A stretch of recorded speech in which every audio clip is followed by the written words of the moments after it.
dedication. That was Patrick Lau Landu on violin, and Melissa Chavez on soprano. Patrick Landu is the director of youth and is a classically trained violinist and composer, trained by Ian Coleman at William G. College.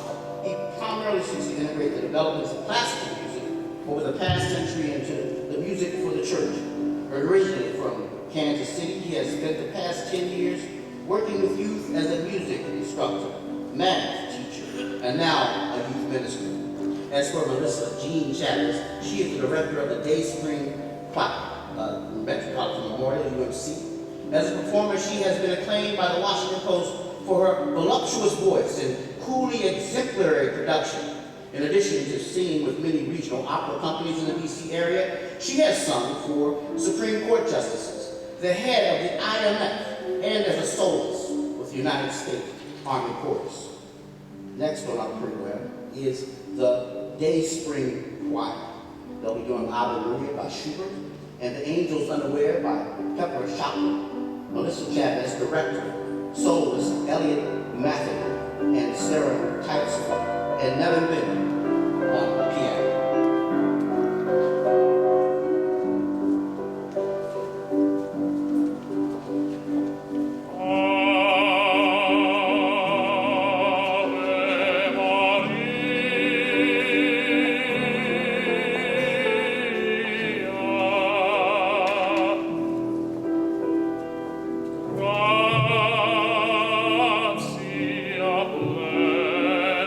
Grazie plena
Yeah. Thank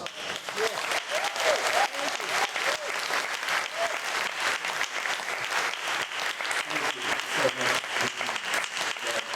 much. The Day Street Choir provides music for the 9 a.m. worship service at Metropolitan Memorial. They perform a wide range of musical styles: gospel, praise, and worship, spirituals, even Broadway. Dayspring's members vary in musical background, but share an earnest love of praising the Lord through song. Thank you so much for that song. Next on our program, on the topic of gun violence against the LGBTQ community, Miss Lisa Dunson will speak. And Lisa Dunson has worked with the public schools in Lexington, Kentucky, and as a police dispatcher and a police officer in Prince William County, Virginia, before receiving her Master's of Divinity in May 2012 from the Samuel DeWitt Proctor School of Theology in Richmond, Virginia. Reverend Dunson was ordained as the Minister of Christian Education at Covenant Baptist UCC in November 2012, and also serves the UCC as a liaison to the United Congregational Churches of Southern Africa. It is my pleasure to introduce to you Reverend Lisa Dunson.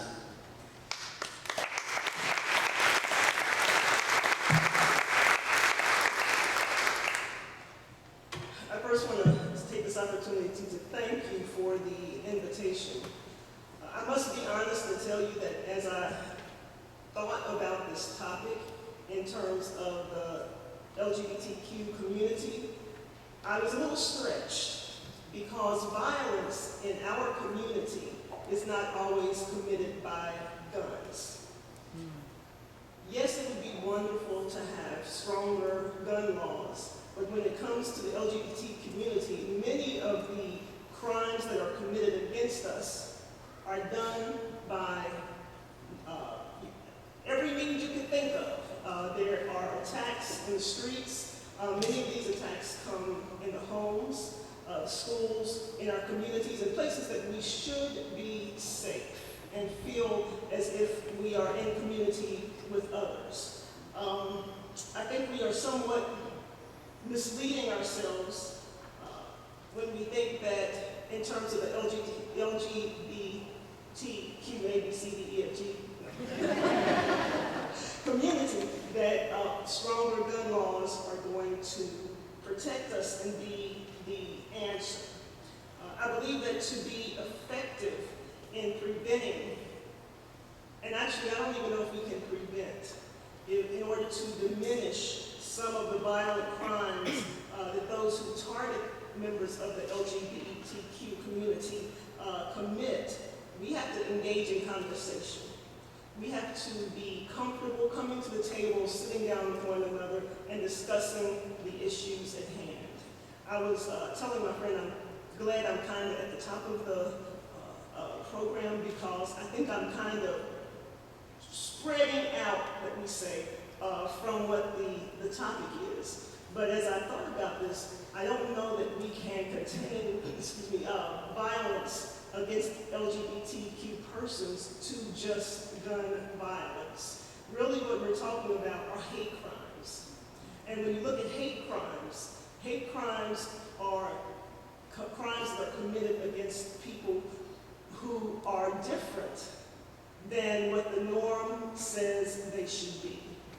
And that includes everything race to gender, to sexual orientation, to sexual identity, and truly the list goes on.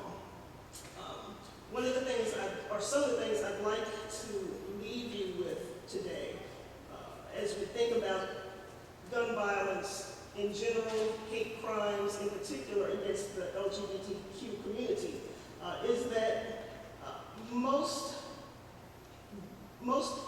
gun and acts of violence against LGBTQ persons are motivated by anger and fear toward these persons. One of the things that I think we struggle with often in all communities is the fact that even though we try to be an open and affirming community, many places really are not. And one of the things I can tell you, and I'm going to tell you, I'm going to stop, I'm going to get off script here. I don't always do well with the script, so I'm going to close my thing because it's throwing me off. One of the things I can tell you is that we have to learn to walk our talk. And what we do a lot of times in our schools, in our homes, in our churches, is we say that we are open and welcoming and affirming, but our walk doesn't always match that. And what happens is because we are not a fully embracing community, when people are struggling with their identity, their sexual identity, they fear that which they see could possibly be them. Are you with me? Mm-hmm. And a lot of times the violence that is committed against persons in the LGBTQ community are manifested in these feelings of fear. One of the things historically in the Black church in particular is the issue of men on the down low. So we have men who are struggling with their sexual identity. They go out, they see someone who is them or who they want to be, and there is a fear, there is an anger that incites in them, and they end up committing an act of violence against this person. I do not know the answers. What I do know is that we have to start the conversation somewhere. And I am extremely thankful that this congregation thought it not robbery to include the LGBT community in this conversation. The crimes that are committed in this community are very personal. They're very up close. People are stabbed, people are beaten in alleyways. They are just they're very personal crimes. And unless we open up and start to communicate and look at our legal system, I think we're going to continue down the same path that we are on. So much of what happens in our community is hidden. And when we go to report it, it's not seen as a legitimate report, a legitimate crime.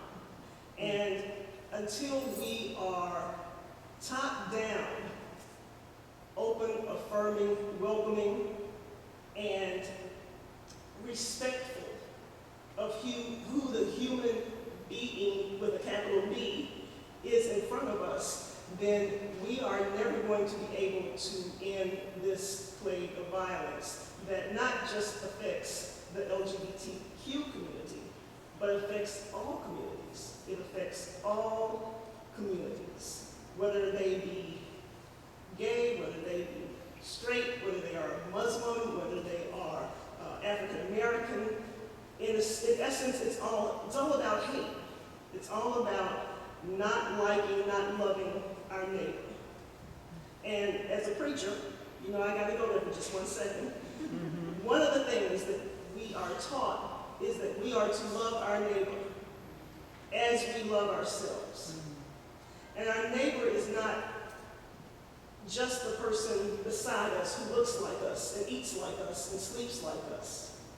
It is everybody. It's all people. We are to love everybody, as they say. And so until we get to a place where we can really execute that love of Christ, then I don't know.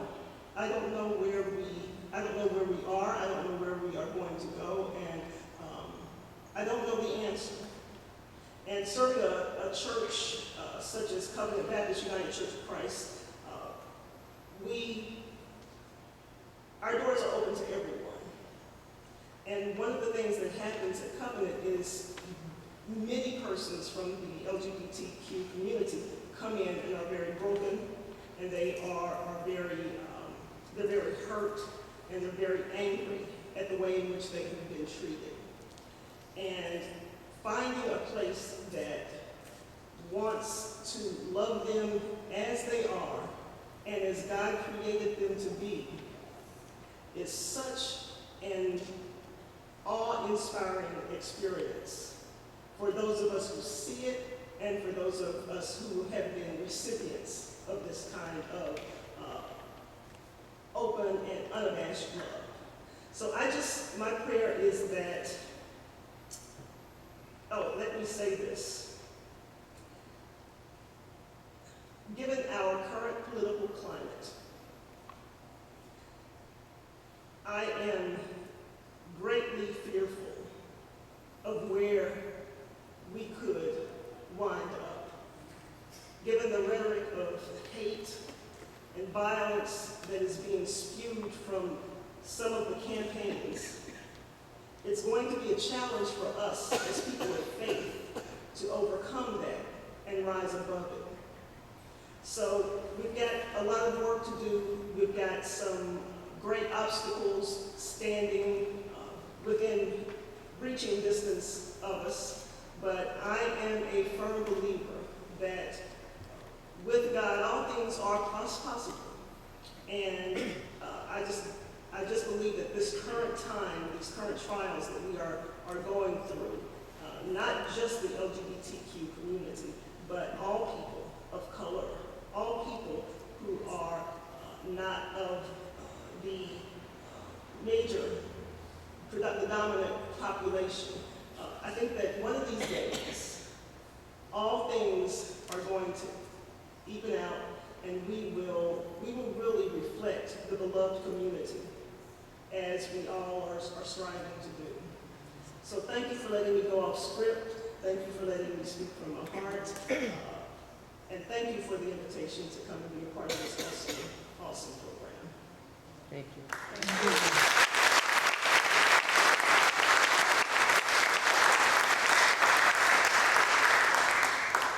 Thank you, Reverend Benson, for your unique perspectives and insight. God bless you. Next on our program, we have Miss Lucy Murphy. She is a vocalist who often leads group singing, but sunlights as a medical interpreter of Spanish and English. She has a long history of community activism, especially working with children at risk. To reach the members of the world's diverse human family, she sings in 10 different languages. Now, she draws on the folklore traditions and musical idioms of all of these cultures, as well as her own roots in spirituals, blues, and jazz. Lucy Murphy will be our song leader, and her songs will be Ain't You Got a Right, and We Shall Not Be Moved. Thank you, Chris. This song, Ain't You Got a Right to the Tree of Life, comes from the tradition of South Carolina, the Sea Islands off the coast. And I'm going to start with singing my part and your part, but I think you'll pick up your part and I can go back to singing just my part. Ain't you got a right?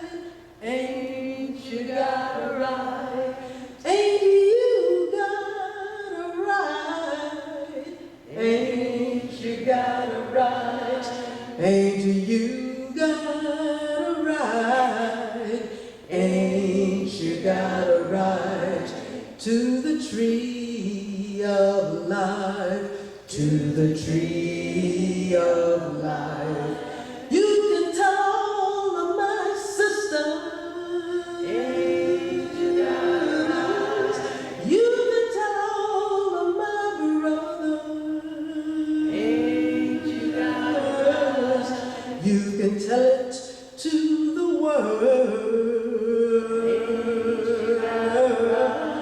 about the tree of life. You know, rocky was the road, ain't you got a right? And dangerous the journey, ain't you got a right? But we got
We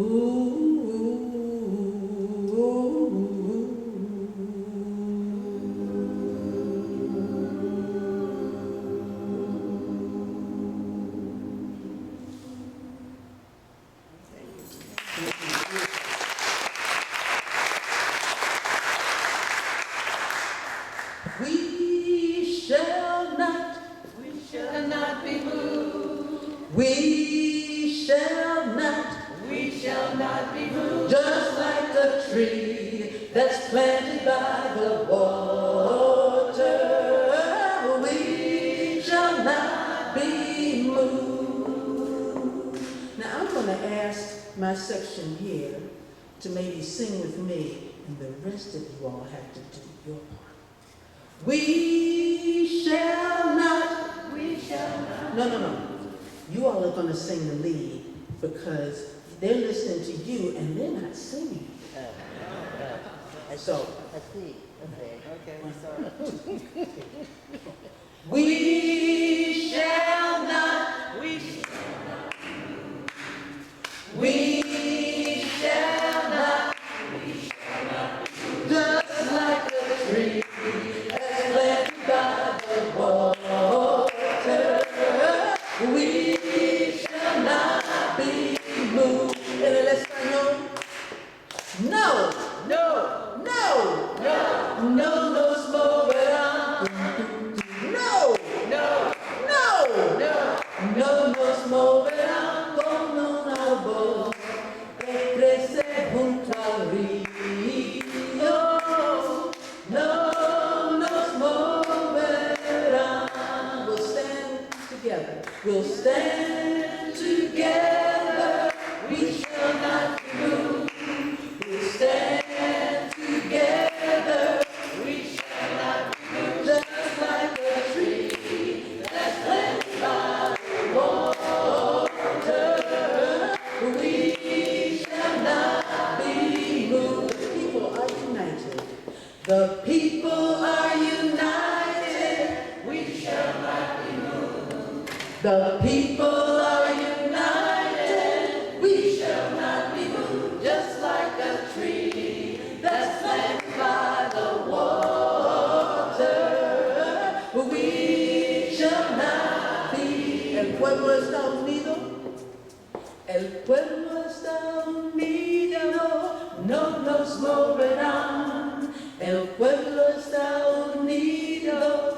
No nos moverán como un árbol que crece junto al río. No nos moverán. We shall not be moved. We shall not. We shall not be moved. We shall not. We shall not be moved. Just like a tree that's planted by the water, we shall not be moved. Thank you very much.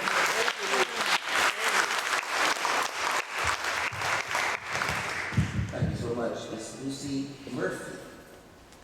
Next on our program is the DC Labor Corps. They are founded and directed by Ms. Elise Bryant. She is they are a musical ensemble representing union members from Washington, D.C. area. Some members are professional musicians, but most of them are union members and activists who just love to sing. Now, the DC Labor Corps sings for rallies, demonstrations, and picket lines. Next up, I'd like to introduce to you, and they will be singing This Little Light of Mine, and soon and very soon, Director Elise Bryant, the DC Labor Corps. And I think Mike Wheaton is going to help us out in the key of C. Okay, Mike, before you start, just let me share with you that I don't think I really need a microphone. We're cultural workers, we're not entertainers. So when we sing, everybody sings. And we sing in a way that you're going to be able to catch on fairly quickly because both these songs come from the African American tradition. So we'll be repeating a chorus, and it's fairly easy. And I bet many of you know this little line. Ready?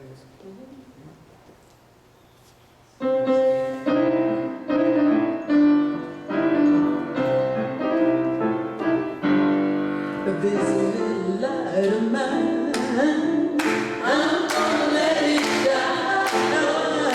This little light of mine, I'm gonna let it shine. Oh, well, this little light of mine, I'm gonna let it shine. Let it shine, let it shine, let it shine. Everywhere I go, I'm gonna let it shine.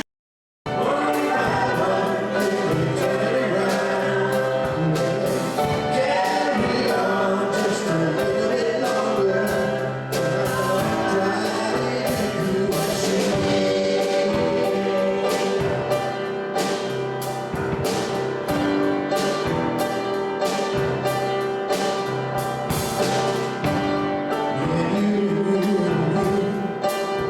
just wanna be free,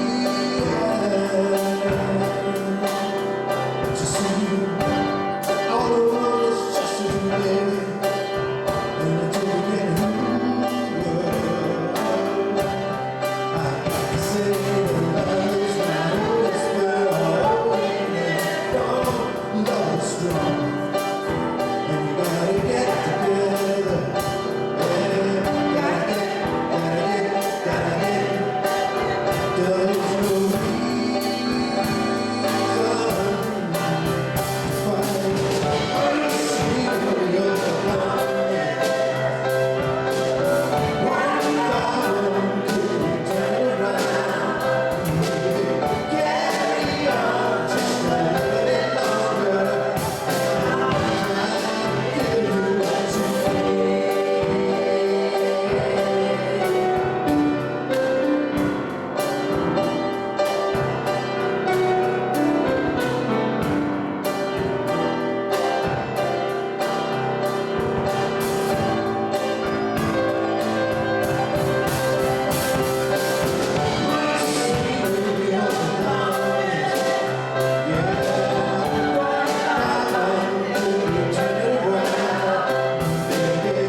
Thank you so much.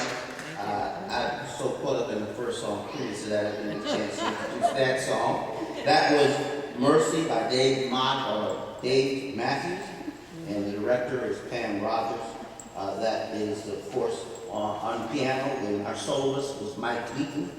And this is our Wesley Combo Choir from Wesley United Methodist Church. And we're here, and just some little information about Wesley Combo. The Wesley Combo is led by Mr. Mike Wheaton on piano. Also accompanying him is Vince Stroman on drums. Add to that, together with the Wesley Choir and the direction of Pamela Rogers, they provide the Sunday morning worship music at Wesley UMC. The Wesley Choir and Combo plays a wide range of music, including spirituals, hymns, gospel, jazz with Latin emphasis, classical and contemporary Christian, and many original compositions. They rock, truly. And we're so glad to have you here. Next, our next speaker will be Miss Shelley Jean Marcus, also from Wesley UMC. Yay!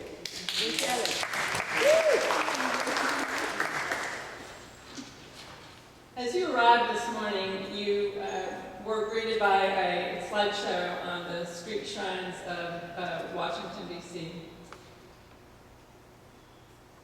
that show is put together as a work of love by professional photographer Lloyd Wolf, who's been working on this now for over a decade. These shrines, each of them, represent a time where his life was suddenly and violently ended. They each speak to the losses of a family and friends who remember their loved one by these homemade shrines erected at the points where their loved one died. Mr. Wolf sent me 175 pictures. You've probably seen about 20. As I went through those over a course of some time, to see each of these shrines and to read the police report about the person they were honoring was such a burden on my soul. And I honor his work. And I just want to say that he was so excited that there was a place that was west of Rock Creek that wanted to see these images. So I thank him for doing that work. I think it's enriched our lives. And one of the things I want to remember as I look at these shrines is it's not just an individual that's lost. It's not even a family who's in grief. Each of these also speaks to the loss of a community. Each killing represents a network of losses felt by family, friends, co-workers, fellow students, and neighbors. And it's the loss of the potential of a human being who would continue to have created more points on this network. So we need to honor the fabric of our community. Our community here in DC is torn with each of these killings. The latest DC homicide, it's the 104th this year, is a young man, Marcellus Thomas, who's age 22. He died just this morning, 2:45 a.m. in the 400 block of Riggs Road, Northeast. So in the United States in 2015, there were 13,000 people killed by others with guns. Roughly 50% of these are black men. That's 8 times the proportion in the U.S. population. Can we not be affected by this? What is the reason for this immense violence and loss? What have we as a people done or failed to do that has brought us to this place? These are not rhetorical questions. Dr. Martin Luther King, speaking at Oberlin College in 1963, said, "All mankind is tied together. All life is interrelated, and we are all caught in an inescapable network of mutuality, tied together in a single garment of destiny. Whatever affects one directly affects all indirectly. For some strange reason, I can never be what I ought to be unless you are what you ought to be. And you can never be what you ought to be unless I am what I ought to be." That's his quote. For many of us who have economic and social resources, our lives do not force us to see and accept this network of mutuality and destiny. Our personal narratives often tell a story about our autonomy and not about our interdependence. But we can choose. We can choose to change the lens through which we see. We can choose to take responsibility for a part of our world that is not thriving. We do need sensible gun policy, and I think we'll know more and hear much more about this later today and in the days, weeks, months ahead. But what I want to add is that gun violence prevention has to work on a number of levels. Many believe that the most important thing we can do now to decrease gun violence is to work together for good jobs for all of our young people. It's also essential to have policing that both increases community safety while being accountable and respectful to the individuals in underserved communities. And clearly, mental health reform is another important piece. The way things are is not the way they have to be. That's our Christian hope. May we see that we belong to one another, and may we find the place in the web of mutuality that is ours to care for. Thanks.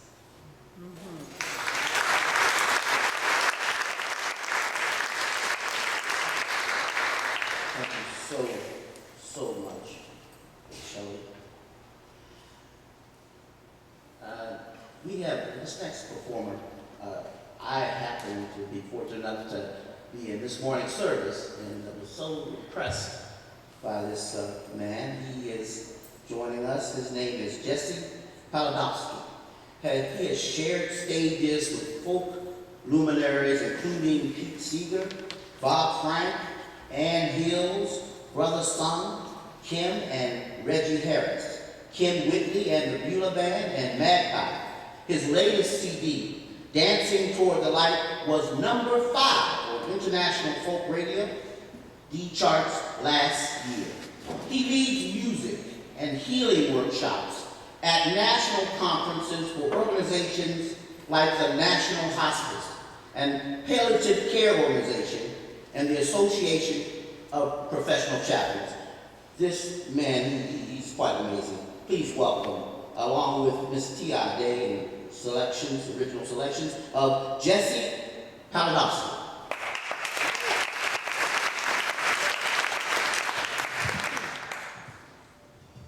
I was thinking about an event a number of years back when I was a cheeky young guy, and I had an encounter with a police officer, and I was being cheeky. I was thinking, gosh, what would have happened if my skin color were different?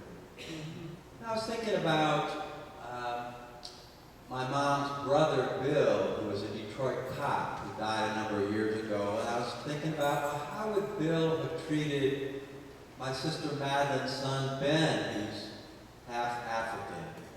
Some of all that came into this song.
Swallow your pride. The man's in command won't cut in no slack. You're wrong. Enemy turn, no one has your back. When you're driving while blind.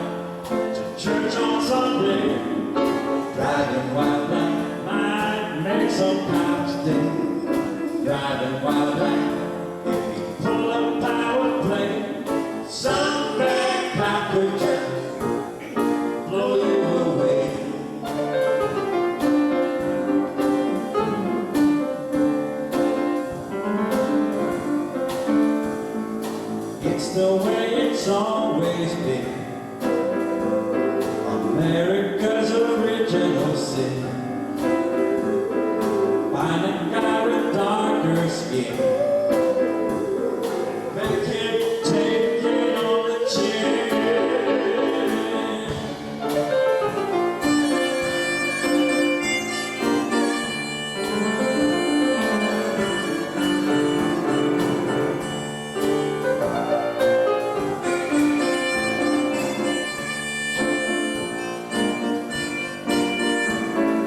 Working class immigrants, my folks paid their dues.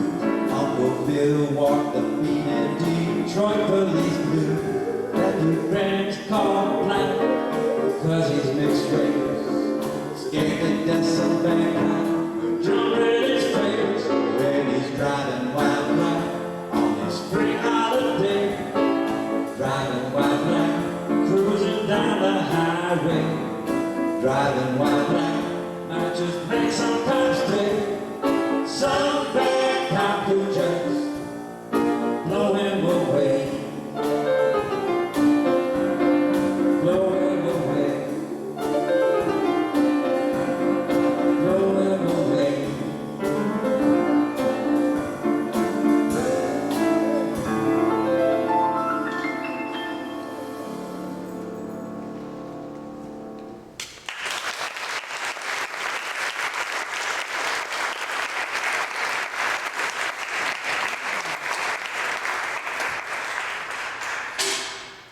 That was beautiful. Thank you so much. And now, you're wonderful. Thank you. I had the honor of going on a historic civil rights pilgrimage with Bernard Lafayette Jr., Dr. Bernard Lafayette Jr., who worked with the Student Nonviolent Coordinating Committee, and he also was with Dr. King on the day that he died in Memphis. And we went to the site of the Nashville sit-ins of the Civil Rights Movement, one of the early sit-ins, and we went to the Highlander Folk Center outside of Knoxville, Tennessee, where music was such an important part of the movement, and a lot of the nonviolence training, and the song We Shall Overcome really became the anthem of the movement there. And we went to Johns Island, South Carolina, and down to the King Center in Atlanta, and I got to sing this song as part of that pilgrimage. It's called Lift Me Up, and it's got a part for you to join in on. Lift me up, take my hand, all on that same journey across into Canaan land.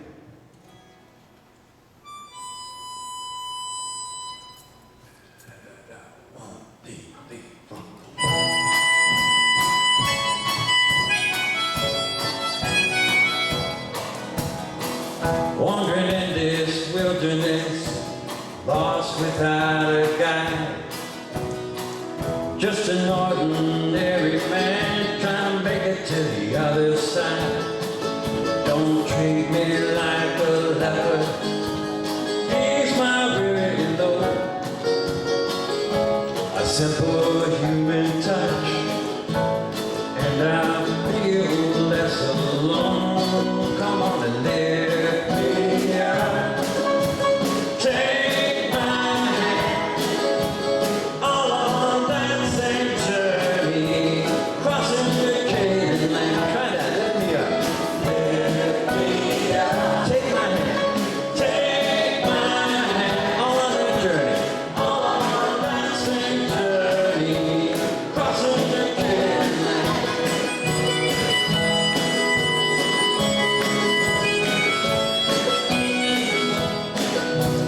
There when my heart is breaking, hold me when there's nothing to say.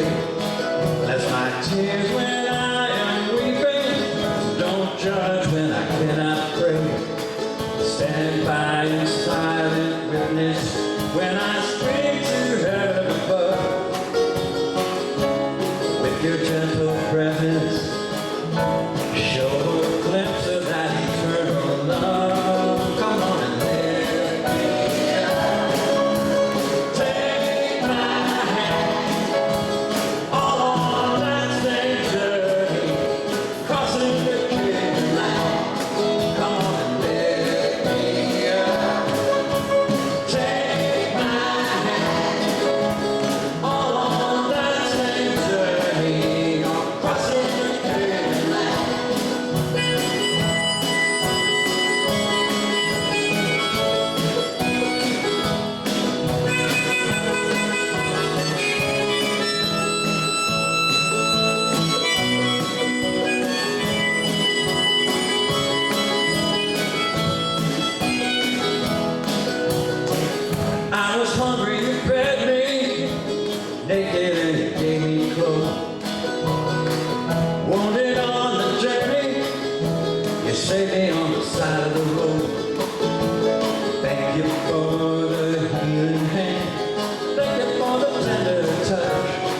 May those unseen hands protect you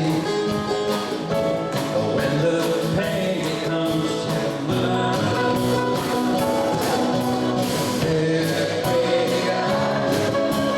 Take my hand, all on that same journey, crossing the Canaan line. Come on and here we are.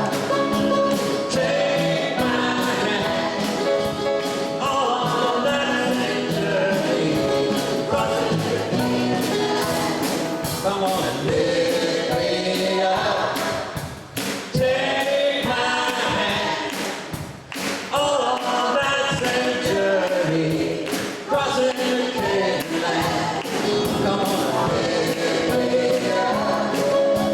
Take my hand, all on that same journey, crossing the Canaan line.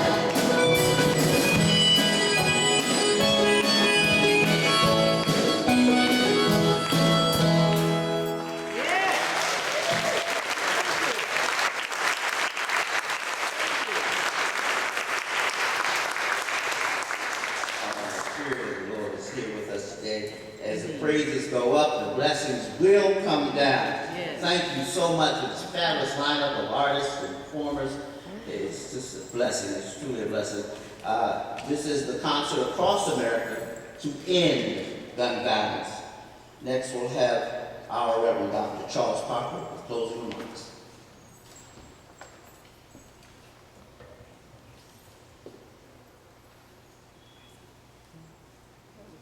Thank you, Curtis, and thank you for all the performers. This has been an amazing opportunity to share together, and as many of you know, this is an event that's happening across our country with dozens and maybe hundreds of performances to raise up awareness of gun violence issues. I'll tell you a little, I have a little confession, and I'm embarrassed about this, but the reality is that the level of gun violence in our country is one of the things that I find most appalling from a moral standpoint in my life.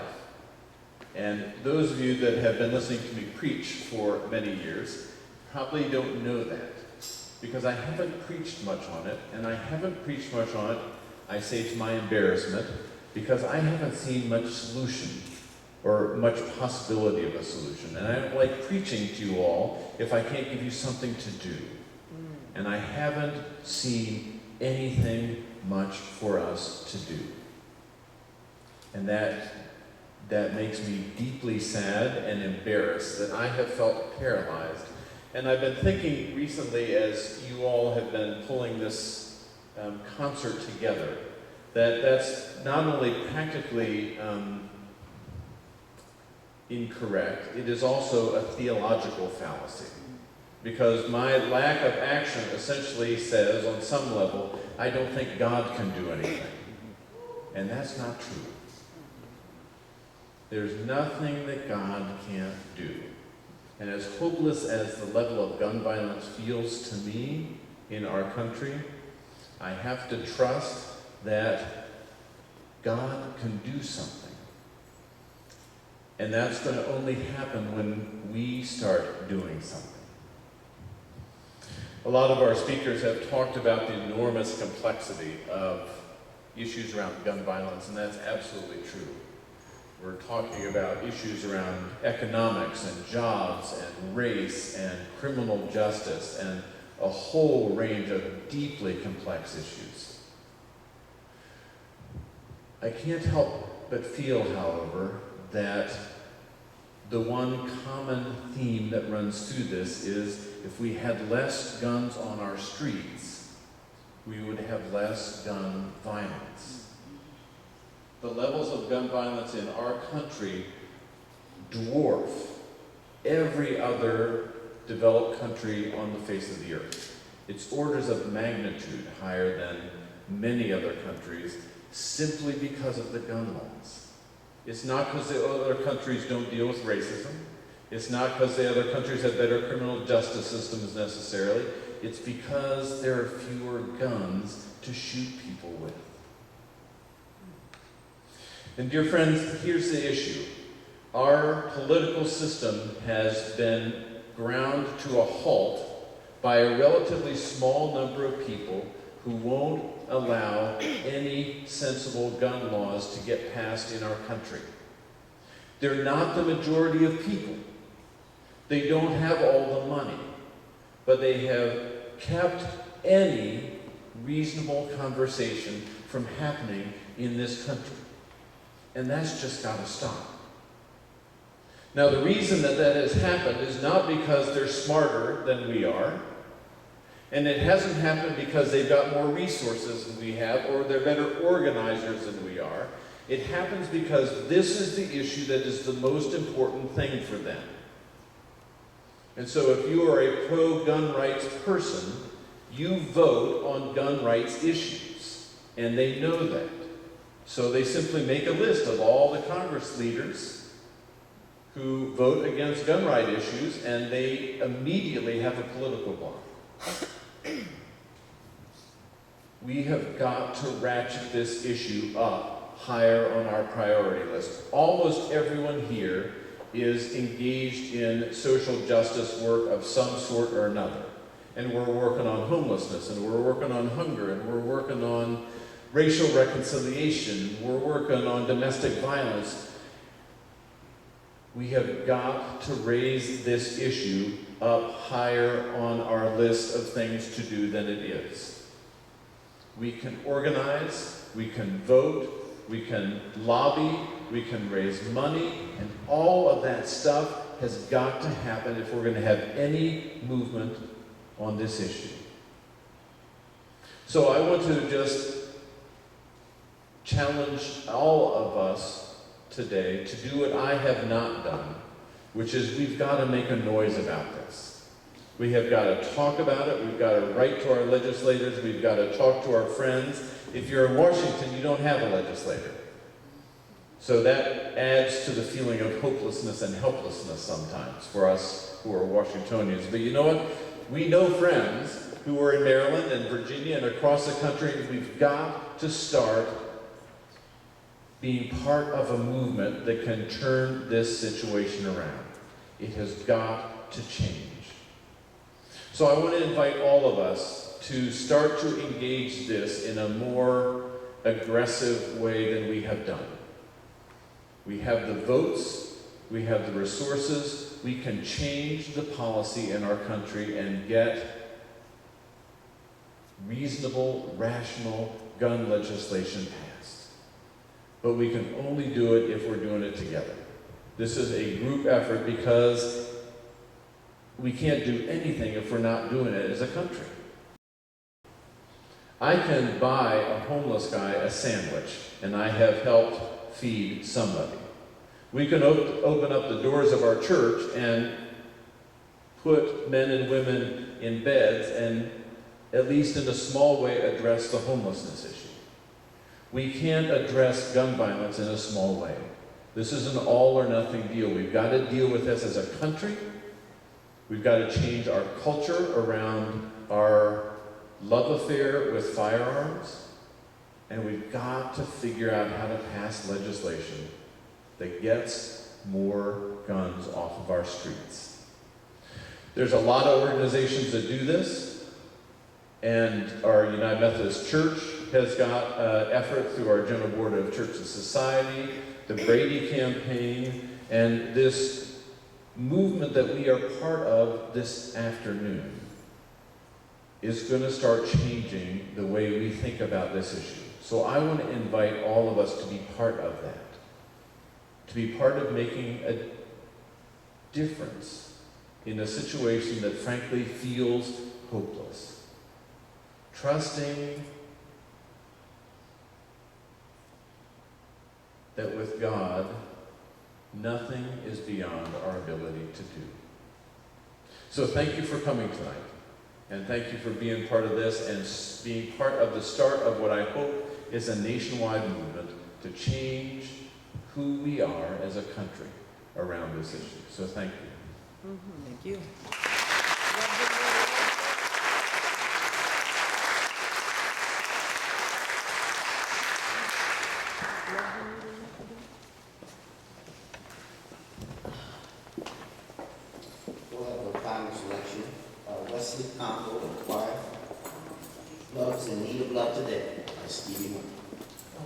also the DC Labor Corps. Led by Paulette.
Could change your joy and laughter to tears and pain. Is it love and need of love today? Don't delay, send yours in right away. Haze going round, breaking many hearts. Stop it, please, before it's gone too far.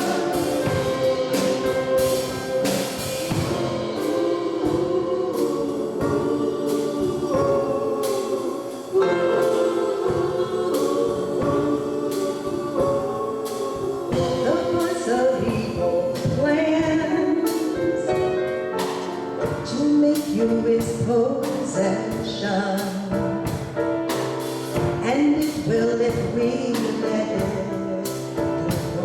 It will everybody. We all must take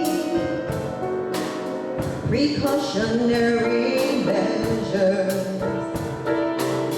In love and peace you treasure, and you'll hear me when I say, it's that love and need of love today. Don't delay, send yours in right away.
Thank you everyone so much for coming, and that concludes our presentation.